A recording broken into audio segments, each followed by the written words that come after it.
Welcome back to Warrior Football. This is the Senior Spotlight. This week, joined by Reid Thompson, center extraordinaire. Reid, thank you for joining me. And how are you feeling right now? Because I know as an offensive lineman, there's a lot of ask put on you. You're asked to do a lot, but you're 7 games into the season. How are you feeling this deep into the football year? 7 games into the year, I think everyone has their own set of bumps and bruises. I think, as you would know, the older you get when you play this game, the more those bumps and bruises 100%. pop up. So, we've been dealing with some things. I've been rehabbing more than I ever have. Just spent a lot of time doing that, school and football, and loving the last little bit of time that I got here. So, Reid, before we talk about your time at Wayne State, let's talk about how you got here. Because coming out of high school, well-decorated, a lot of accolades, but people basically looked at you when you stood next to a tape measure and crossed your name off a lot of lists. And you had to basically fight just to get to this level. Talk about that process and how your size basically made you an unmentionable for a lot of programs. Yeah, so I was really fortunate in high school. Like you said, I had a lot of those accolades, stuff like that. I like to say that I'm 6 feet tall. A lot of people don't agree with me. You're not. No, it was a difficult road here. A lot of people don't know I was a walk-on here at Wayne State. It was a short amount of time. I came in here, got my foot in the door, and just tried to show to my best capabilities that I was a good football player. And by the end of camp, it took me about a month, and I was able to earn a scholarship for the football team. And truthfully, it's the only reason that I was able to continue going here. The plan was going to be I gave myself a year. If I couldn't do it within a year, I was going to go back home, do the community college route, transfer to a university at some point. And I was really fortunate to just have a lot of great guys around me, a lot of great guys to teach me and allow me to play here for 5 years. Yeah, you've played a lot of football here, and you talk about those guys. You've been on that offensive line with a lot of them. I talked with all of them earlier in the season.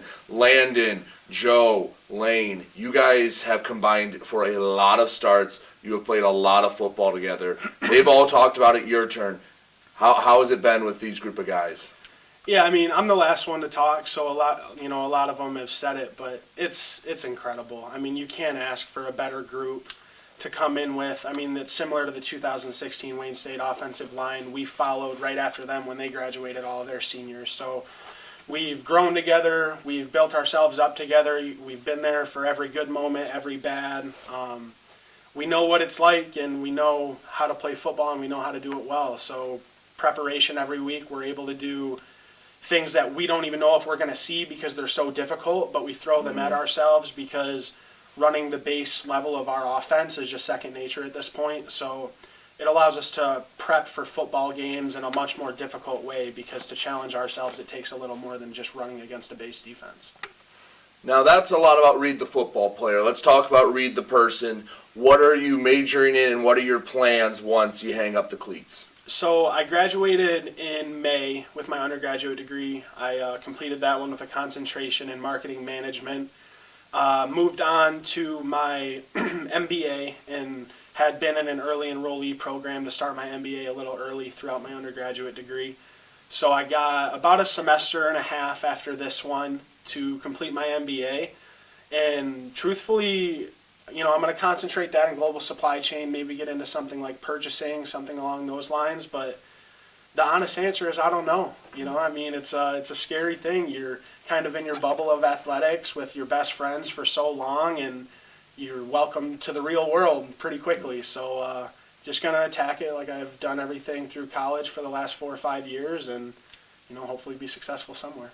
Talking to a lot of your fellow seniors, they've moved around a lot. Joe was up, Zetas was up at Tech, came down. Ken Cephas came from Wisconsin. Landon from near here had to go across the state, then came back. You've basically been in this area. How have you liked living in Southeast Michigan, and how have you liked, do you want to stay here, or do you want to go out and try to maybe move on, see a little different part of the world?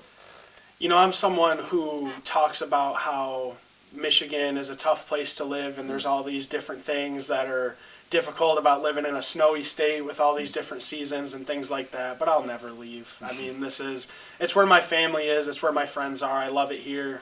Detroit specifically, I basically left my home from Fenton, and from the beginning here, I've gone home the least amount that I possibly could, just because I really wanted to soak in the experience of being around here. I love being in the city. I love the, blue collar type attitude around here. We don't have the nicest of apartments or the nicest of anything like that, but it just fits, and I've enjoyed every moment of it. I'll probably stick around here for a while longer and just enjoy it, and we'll see where I go from there. Now, real quick, before we finish up, have some family playing some big-time football. You want to give a shout-out to your younger brother, I guess I'll call him? Yeah, so he's not my little brother. He got the I kind of pulled the short stick, I guess you could say. He's about 6'5", 300 pounds, but he's down at Northwestern right now. Really successful. I mean, he's put so much work in. He deserves every little bit of it. I like to take a very small piece of the credit. I tried to coach him where I could with what I was learning here while he was still in high school, but his journey's all him. I'll be there to support him through every bit of it, and I wish him the best. Reid, thank you for joining me this week. Good luck against Saginaw Valley. I appreciate it. Thanks. That was the Senior Spotlight with Reid Thompson. You are listening to Warrior Football on WDTK, The Patriot.